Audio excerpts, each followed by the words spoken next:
I will sharpen this dull knife using this stone where I put some silicon carbide and epoxy silicon carbide onto this golf ball. Before we proceed, when you sharpen using a stone, the contact area is a surface area here, which is a plane, two-dimensional, and you can lock your wrist and the contact point go back and forth. And then when you sharpen using a rod, the contact point is a sort of a thick line. It's not a perfect line, but it's a thick line, but it's small enough. But however, you're still able to lock your wrist and maintain the angle of your the bevel of your knife. But when you go against a ball, the contact point will be a very small area, circular area. It's not a pinpoint, but it will be a very small circle. But as you move, the angle change and the contact point change. So if this is the edge of your blade, as soon as you move off it, then you're touching the other part. You no longer touch the edge. So I will try to sharpen this knife using this ball.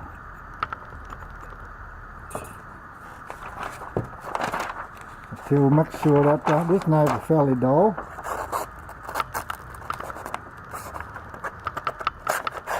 Well, that's cut there. That cut. That not. Well, you can see the part of it could be cut in printer paper, and but lots of pain. So we'll try to sharpen it up. And this is my first try, so it could be a long video.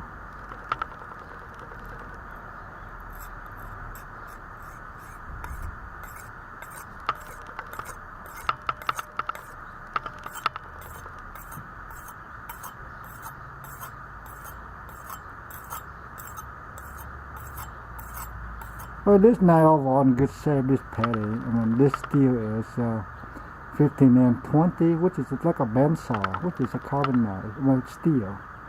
So I made this knife. So anyway, and now you're going to get the edge. I mainly focus on the edge at this point. Doesn't mean it's going to be perfect. The objective is just whether I can cut printer paper, and if it's good enough, then I may be able to do a fairly fast slice and slice into phonebook paper rapidly. Not slowly, because it will require a higher level of sharpness, and which I will have difficult time controlling using this shape.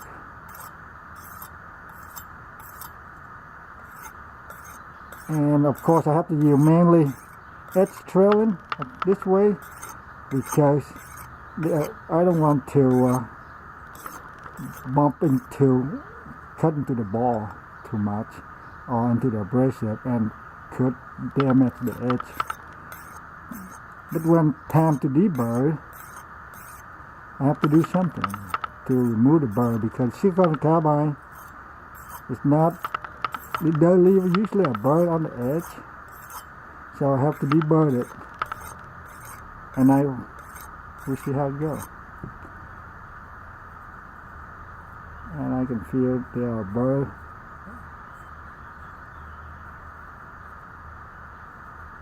right here, so I'm going to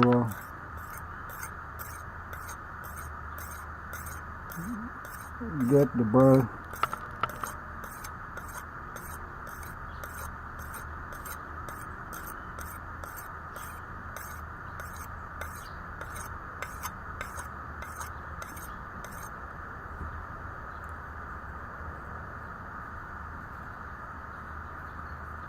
burr right here now.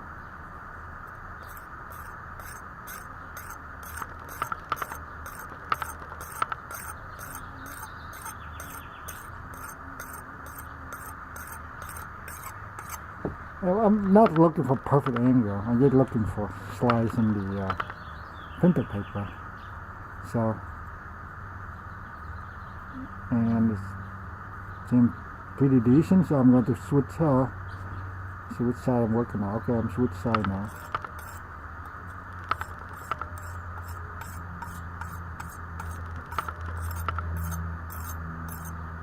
Kind of hard to do some different stroke that actually makes sense. That so that you can actually have the edge contact the abrasive correctly, not dulling it. And well, that should be pretty rustic and look like the burr flipped the other side. So I'm going to scrape some wood up so to make sure that all the burr completely on one side so I can deburr it. And so for this burr for this side now, so I'm going to scrape wood. This is a piece of olive wood brand, so fairly hard wood. Actually, really hard wood, actually harder than oak. So what I'm doing is actually bend the burr over. Should be completely, and I can feel it actually. Some of the burr hanging over, mainly on the other side. Okay, so pardon me.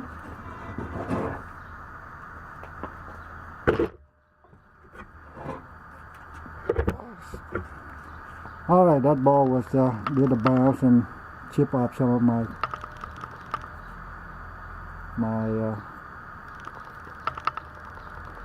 abrasive.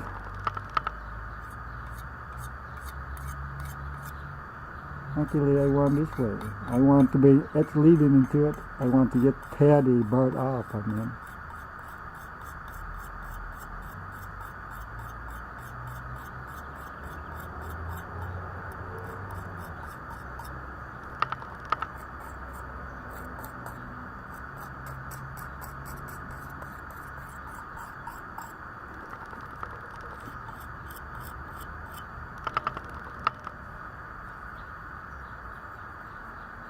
And okay, the tip is not clean of that burr.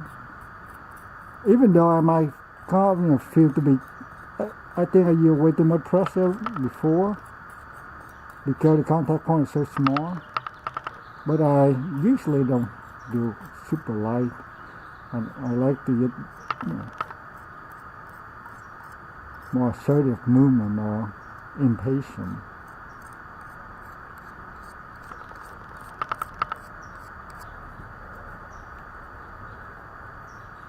Alright, let's see, I will bend this side before, so I will bend this side up.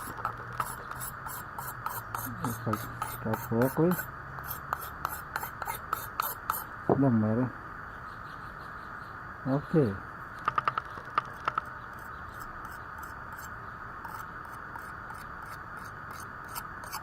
Hopefully this video is not too long and boring.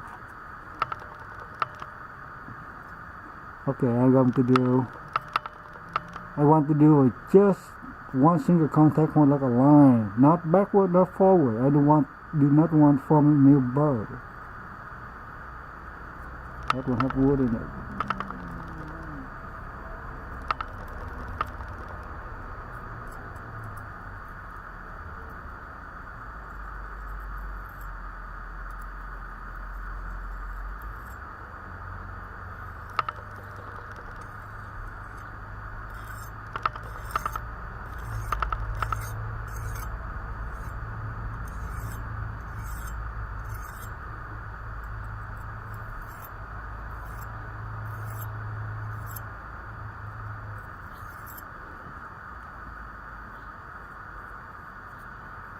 I just want to feel for the clean edge.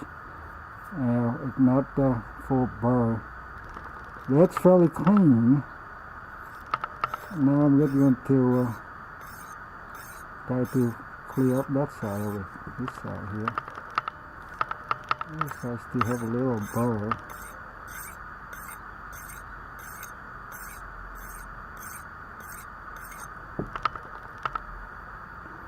I think they would cut printer paper decent now for this edge.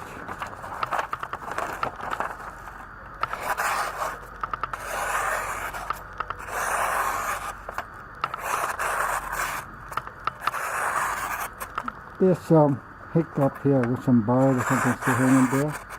So let me try to clean it up.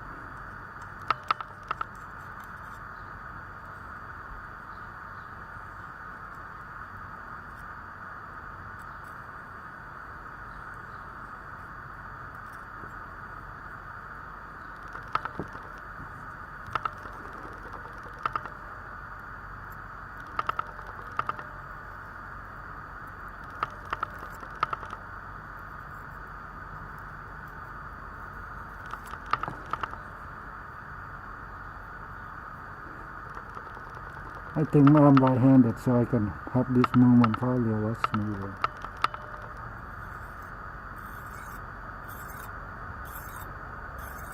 I'm just going to let it stroke naturally and minimal pressure if I can.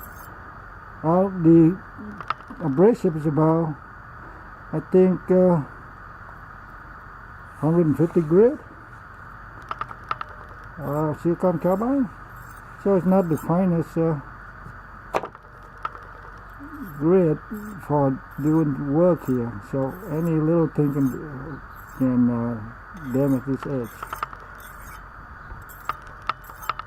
But I think I need to be more confident rather than hesitation. I think confident we'll able to have this edge a lot sharper, because you have a smoother stroke rather than slow and interrupted, or it's not a smooth flow, and then you create funny edge.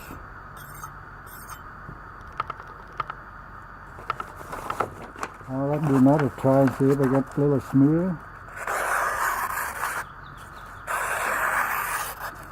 It's smoother. And now, how the heck do I get it to cut phonebook paper? Try longer, or you try in the same spot where the abrasive got break apart a little bit, so it give me actually a little bit more refined. So I'm probably going to do that, but I won't rotate the ball anymore. I got to hold and fix in one place, so the abrasive actually got break down, so I actually got finer grit.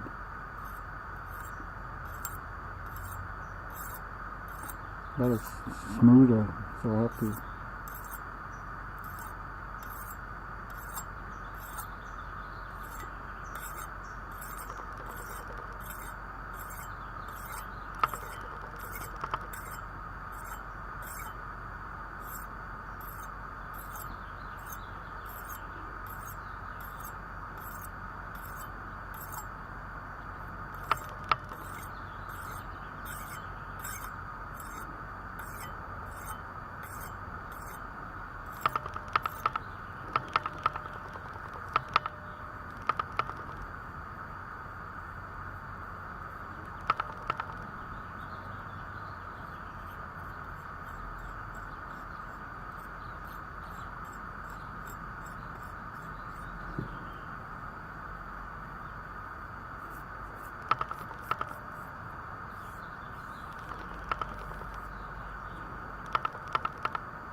let's see phonebook and see where it is at. And you can quit watching anytime now. I get going for the phonebook. So as I would say, you want to be medium speed slice, looking for fairly smooth cut. A little bar right there, huh? You want big?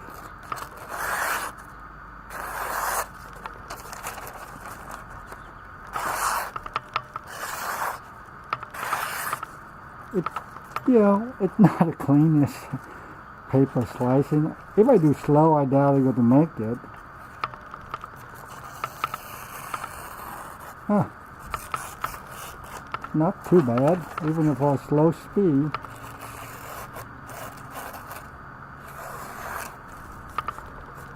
Again, I'm slicing at an angle, not cross grain, instead of pushing. So, but, well, I seen I make more than one ball, so why, and I got something, I scrape up some aluminum oxide, and from the stone actually, and then toss onto the epoxy, and here it is. Well, aluminum oxide end up mainly dust, and this is about 220 grit. So maybe, but because of breaking up aluminum oxide, maybe I can get to find the edge for the knife. Actually, I got another ball. I put diamond paste in it. I don't have diamond powder. And, well, the diamond paste has soap in it or wax or something, so the epoxy doesn't hold on to it. So anyway, I got this thing. It's a little, well, I didn't sand it, so, but I feel a little roughness. So I'll give it a try and try phonebook paper and see how it goes.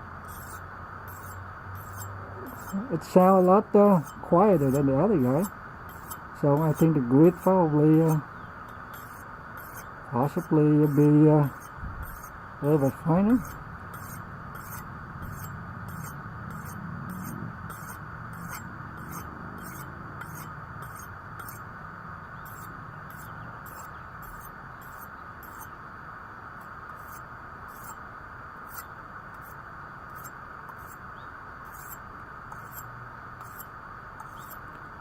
Well, some metal got taken out, but I don't know if there's a take off from the edge or from the bevel. Well, hopefully the edge. Obviously, we've been taking off the edge into the bevel and off it and things like that, or the blade. Well, mainly the bevel part, not the blade. But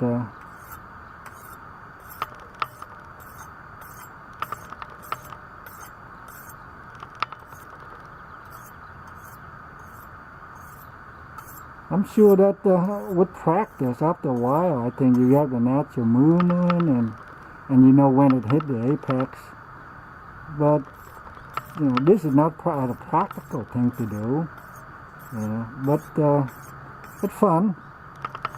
So take it as a fun thing. It's not like going to teach you how to sharpen things. Actually, my eye getting tired focusing because this is hard to zen when you go to the zen mode, when you have to look at all the time where the blade is and where to strike.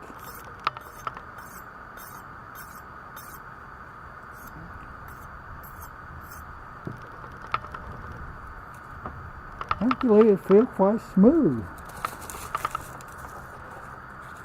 It don't mean the edge is perform any better, but we see. I will try slow slice. It hiccup, it chunk a little bit, but again, it is post cut actually. Wow. Whoa. Didn't really try post cutting, but anyway, it's post cutting. Somewhat. Yeah. Therefore, if I slice cut, I didn't cut completely because it's windy out here and it will fly everywhere. And I put painted tape around the camera. Actually, it should prevent wind noise. Anyway, if I do fast, it wouldn't be a problem, But again, slow. I think.